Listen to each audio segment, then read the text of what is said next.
Hello बच्चों, कैसे हो आप सब लोग। स्वागत है आपका इस वीडियो के अंदर। आज हम नेशनल इनकम का पार्ट 3 करने वाले हैं और इस पार्ट के अंदर हम सर्कुलर फ्लो ऑफ इनकम को पढ़ेंगे। स्टॉक एंड फ्लो कॉन्सेप्ट के बारे में हम पूरी तरीके से पढ़ लेंगे। तो बिना किसी देरी के जल्दी से हम इस वीडियो को स्टार्ट करते हैं। तो बच्चों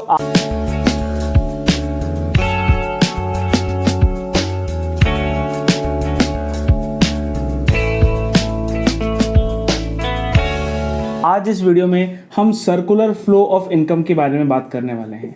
सर्कुलर फ्लो ऑफ इनकम, देखो नाम से ही पता चलता है कि जो इनकम का जो इसमें हम जो इनकम पढ़ने वाले हैं उसका जो फ्लो है वो कैसा रहने वाला है, सर्कुलर। यानी कि यहाँ से तो इनकम यहाँ फ्लो होगी, यहाँ से इनकम यहाँ फ्लो होगी और यहाँ से इनकम यहाँ फ्लो होगी। कहीं ना कहीं सर्कुलर इसका स्ट्रक्चर रहने वाला है। तो वही स्ट्रक्चर आज हम पढ़ने वाले हैं। देखो हमको पता है कि हम कौन से सेक्टर्स के बारे में पढ़ रहे हैं। हम एक तो हाउस होल्ड सेक्टर के बारे में पढ़ रहे हैं और एक हम फर्म्स के बारे में पढ़ रहे हैं, यानी कि इंडस्ट्रियल सेक्टर। ठीक है बच्चों, हमको पता है हाउस होल्ड इनको क्या प्रोवाइड करता है, लेबर प्रोवाइड करता है। एंड लेबर के बदले जो फर्म्स है वो हाउस होल्ड को फैक्टर इनकम प्रोवाइड करती है। क्या क्या प्रोवाइड करती है, फैक्टर इनकम। और ये क्या प्रोवाइड करते हैं, इनको प्रोवाइड करते हैं लेबर प्रोवाइड करते हैं। ठीक है बच्चों, तो यहां से जब लेबर प्रोवाइड हो रहा है तब फर्म से इनके पास क्या आ रही है, इनकम आ रही है। अब इनकम से क्या हो रहा है, इनकम से एक्सपेंडिचर हो रहा है। एक्सपेंडिचर हो रहा है तो जो फर्म्स है उनके पास डिमांड बढ़ रही है गुड्स एंड सर्विसेज की डिमांड बढ़ रही है। तो वो क्या कर रहे हैं, और प्रोडक्शन कर रहे हैं तो उनको और लेबर की जरूरत हो रही है। तो हाउस होल्ड और लेबर दे रहा है तो और इनकम बढ़ रही है। ठीक है बच्चों, तो देखो ये कहीं ना कहीं एक साइकिल हो गई ना, साइकिल बन गई। तो इसी साइकिल को हम 3 फेजेस के अंदर डिवाइड कर देते हैं। देखो सबसे पहले फेज का नाम है जनरेशनल फेज। कौन सा नाम है, जनरेशनल फेज, या फिर आप इसको बोलते हो प्रोडक्शन फेज। इस फेज के अंदर क्या होता है कि जो फर्म्स होती हैं वो हाउस होल्ड से लेबर लेती है। हाउस होल्ड से क्या लेती है, लेबर लेती है। क्यों लेबर लेती है, गुड्स बनाने के लिए, सर्विसेज बनाने के लिए। आपने देखा होगा फैक्ट्रीज में बहुत सारी लेबर काम कर रही होती है ना। जो कैपिटल इंटेंसिव इनपुट्स होते हैं, जो मशीनरी होती है, कैपिटल गुड्स होते हैं, उनको कौन चला रहा होता है, उनको लेबर चला रही होती है। एंड वो लेबर कहाँ से मिलती है, फर्म को लेबर मिलती है हाउस होल्ड से। तो पहला कौन सा फेज हो गया, जनरेशनल फेज, जहां पे गुड्स एंड सर्विसेज प्रोड्यूस होती है। ठीक है बच्चों, अब मुझे बताओ, जैसे ही हाउस होल्ड ने फर्म को लेबर प्रोवाइड किया तो जो फर्म है उस गुड्स एंड सर्विसेज के लिए जो लेबर ने बनाए हैं उनको क्या देगी, इनकम देगी। कि जो फर्म्स है हाउस होल्ड को डिस्ट्रीब्यूट कर रही है, क्या डिस्ट्रीब्यूट कर रही है, इनकम। तो इस फेज को हम बोलते हैं डिस्ट्रीब्यूशन फेज। क्या बोलते हैं, डिस्ट्रीब्यूशन फेज। यहां पे क्या होता है, इनकम फर्म के हाथों से, फर्म जो इनकम कमा रही है गुड्स एंड सर्विसेज। मुझे बताओ, आपकी फैक्ट्री है, आपके फैक्ट्री में 5 लेबर काम कर रहे हैं। जो 5 लेबर हैं वो गुड्स एंड सर्विसेज, गुड्स वहां पे प्रोड्यूस करते हैं। मुझे बताओ, जैसे बिस्किट जो है वहां पे प्रोड्यूस करते हैं। ठीक है, जब बिस्किट को आप बेचोगे है ना मार्केट में, तब आपके पास पैसा आएगा और उसी पैसे से तो आप लेबर को उसकी वेजेस दोगे या फिर एम्प्लॉय को उनकी सैलरी दोगे। तो यहां से जो सैलरी है, यहां से जो वेजेस है, कहां पे आ गए हैं, अब हाउस होल्ड के पास आ गए हैं। अब हाउस होल्ड के पास क्या हो गए, वेजेस एंड इनकम डिस्ट्रीब्यूट हो गई, इसलिए हम इसको बोलते हैं डिस्ट्रीब्यूशन फेज। यहां पे इनकम फर्म्स के द्वारा हाउस होल्ड को डिस्ट्रीब्यूट कर दी गई है। ठीक है बच्चों, अब मुझे बताओ, आपके पास इनकम आ गई, आपको महीने की पॉकेट मनी मिल गई है, यहां पे आपके पास पैसा आ गया है। अब उस पैसे को क्या करोगे, आप सेव करोगे। सबसे पहले मुझे बताओ क्या हो सकता है। हमको पता है कि अगर 100 रुपए मिले हमको, फॉर एग्जाम्पल मैं बता देता हूं, चलो 1000 रुपए ले लो। ठीक है, उसमें से हम 500 रुपीज हम सेव कर लेंगे एंड 500 रुपीज हम एक्सपेंडिचर कर लेंगे। लेकिन बच्चों एक याद रखना कि जब हम सर्कुलर फ्लो ऑफ इनकम पढ़ते हैं, जब हम एक अजम्पशन लगा के चलते हैं कि इकोनॉमी में कोई भी सेविंग नहीं है, कोई भी बंदा सेव नहीं कर रहा है। एंड दूसरा 2 सेक्टर्स मॉडल है। सिर्फ 2 सेक्टर है, कौन सा? House hold sector and firm sector, ठीक है। कोई गवर्नमेंट का इन्वॉल्वमेंट नहीं है, ठीक है। कोई एक्सपोर्ट्स इंपोर्ट्स नहीं है, ठीक है। क्यों? इजी हो जाती है, ठीक है, बहुत इजी हो जाती है, इसलिए हम उसको आराम से पढ़ लेते हैं। तो ये अजम्पशन है। तो मुझे बताओ कि जब हम सेविंग कर ही नहीं सकते, जब हम सेविंग कर ही नहीं सकते तो हम क्या करेंगे? सब कुछ चीज एक्सपेंडिचर कर देंगे।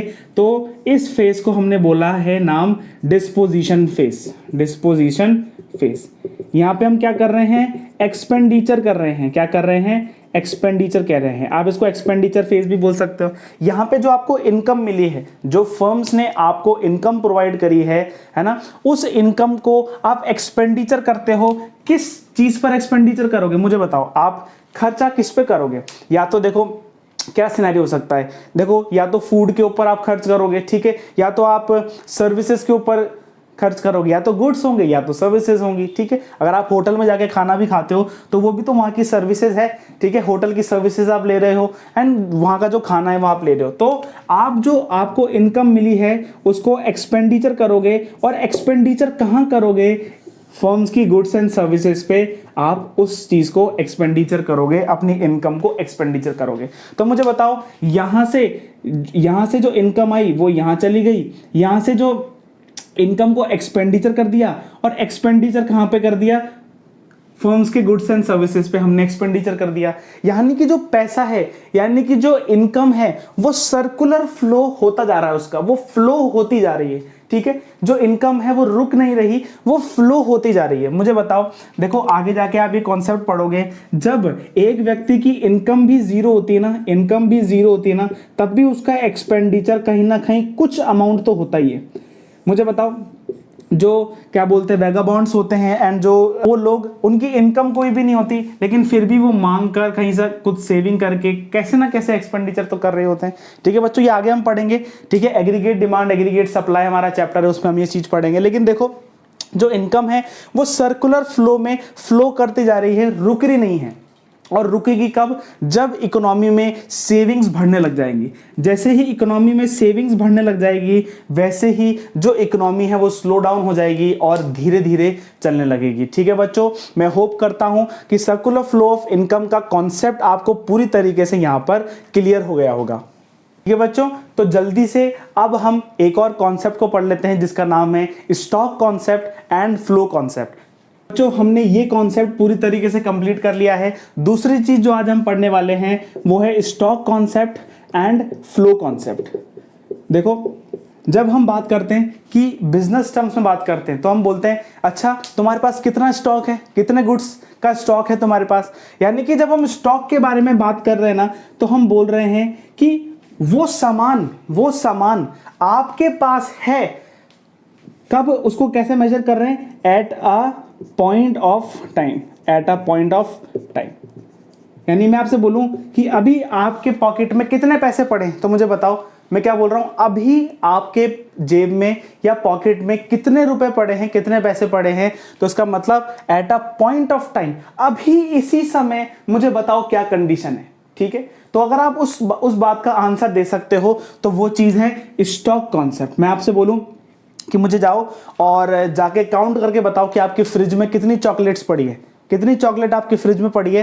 तो आप बोलोगे भैया ये तो है ही नहीं, चॉकलेट ही नहीं है। लेकिन अज्यूम कर लेते हैं कि आपके फ्रिज में चॉकलेट पड़ी है। तो मैं बोल रहा हूं eight a point of time, अभी इस टाइम पर आपके फ्रिज के अंदर कितनी चॉकलेट पड़ी है। तो वो क्या है? स्टॉक कॉन्सेप्ट है, eight a point of time, ठीक है बच्चों। ये टाइम डायमेंशनल नहीं है, ये टाइम डायमेंशनल नहीं है, ये स्टैटिक कॉन्सेप्ट है, ये स्टैटिक कॉन्सेप्ट है। स्टैटिक कॉन्सेप्ट यानी कि इसमें टाइम का कोई रिलेशन नहीं है, टाइम का कोई रिलेशन नहीं है। मैं तो बोलूं अभी कितना रुपए पड़ा है आपके पास, अभी उसकी क्या कंडीशन है, ठीक है। तो ये जो है टाइम कॉन्सेप्ट नहीं है। वहीं पर अगर हम फ्लो की बात करें तो यहां पे हम बोलते हैं over a period of time, over a period of time. अब मुझे बताओ आप यहां से मुंबई जा रहे हो, है ना, आप यहां से मुंबई जा रहे हो, आप मान लो राजस्थान से मुंबई जा रहे हो। तो राजस्थान से मुंबई जा रहे हो, आप कार चला के जा रहे हो। तो मैं आपसे पूछूं कि यार जब आप राजस्थान से मुंबई आ रहे थे तो आपके कार की स्पीड क्या थी, आपके कार की स्पीड क्या थी, तो आप क्या बोलोगे, हाँ जब हम आ रहे थे तो करीबन करीबन जो स्पीड थी वो हाँ 70-80 किलोमीटर पर आवर की स्पीड थी। यानी कि आपने बोला कि जब मैं राजस्थान से मुंबई जा रहा था मुझे 10 घंटे लगे और उस 10 घंटे में जो मेरी एवरेज स्पीड थी वो 70-80 किलोमीटर पर आवर थी।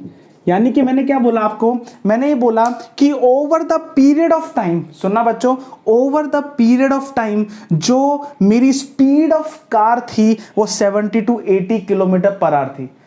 At a point of time नहीं, at a point of time तो आपने कभी कभी 100 भी चलाई होगी, 120 भी चलाई होगी, हाईवे पे 150 भी भगाई होगी, लेकिन अगर आप पूछो कि हाँ कितने पे चला रहे थे, हाँ हाँ भैया 70-80 पे चला रहे थे, मुझे बताओ, मैं आपको बोलूं कि आपकी पॉकेट मनी क्या है, आपकी पॉकेट मनी क्या है, तो आप बोलोगे कि भैया मेरी पॉकेट मनी मान लो 10,000 रुपीज है।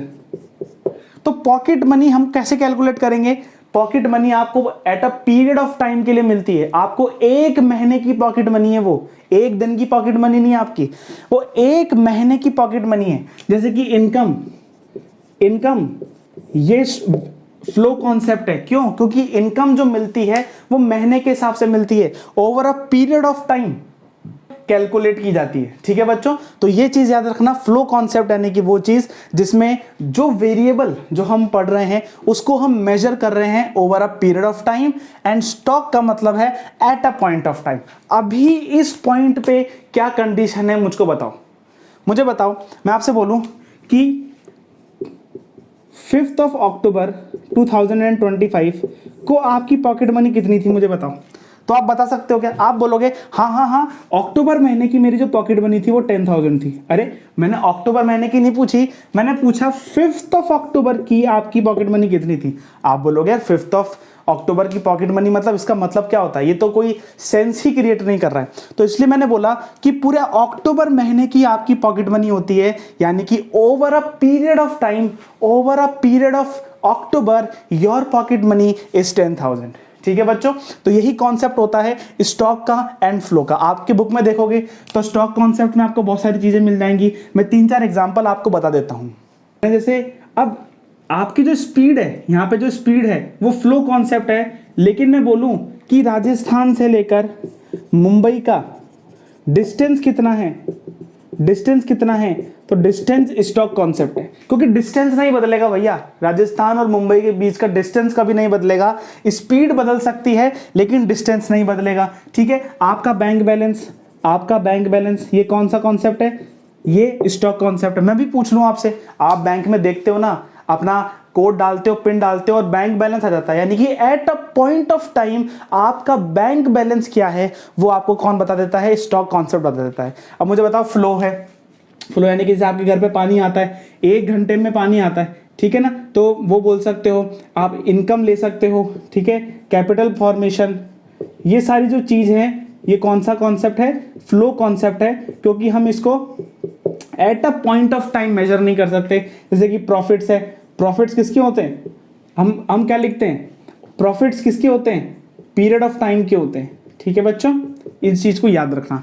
ठीक है, तो आज हमने सर्कुलर फ्लो ऑफ इनकम के बारे में पढ़ लिया है, आज हमने स्टॉक एंड फ्लो कॉन्सेप्ट के बारे में पढ़ लिया है। बच्चों ये थ्योरी आपको ऐसा लग रहा होगा, बोरिंग लग रही होगी, लेकिन बच्चों इकोनॉमिक्स में हम थ्योरी इसलिए पढ़ते हैं कि आगे जाके जो हम न्यूमेरिकल करने वाले हैं उसको हम बहुत अच्छी तरीके से समझ पाएं। ठीक है बच्चों, नेशनल इनकम आपका one of the most important unit है मैक्रो इकोनॉमिक्स की, तो बहुत अच्छी तरीके से पढ़ना है। मुझे पता है कि डेट शीट आउट हो चुकी है, और अगर आपने अभी तक स्ट्रैटेजी वीडियो नहीं देखा है जिसके अंदर मैंने बताया है ये 60 डेज के अंदर हमको कैसे क्लास 12 कॉमर्स को कंप्लीट कर देना है, तो मैं बोलता हूँ जल्दी से जाके उस वीडियो को आप देख के आओ। ठीक है बच्चों, तो मिलते हैं हम नेक्स्ट वीडियो में एक और नेक्स्ट कॉन्सेप्ट के साथ। Till then goodbye, thank you, take care बच्चों।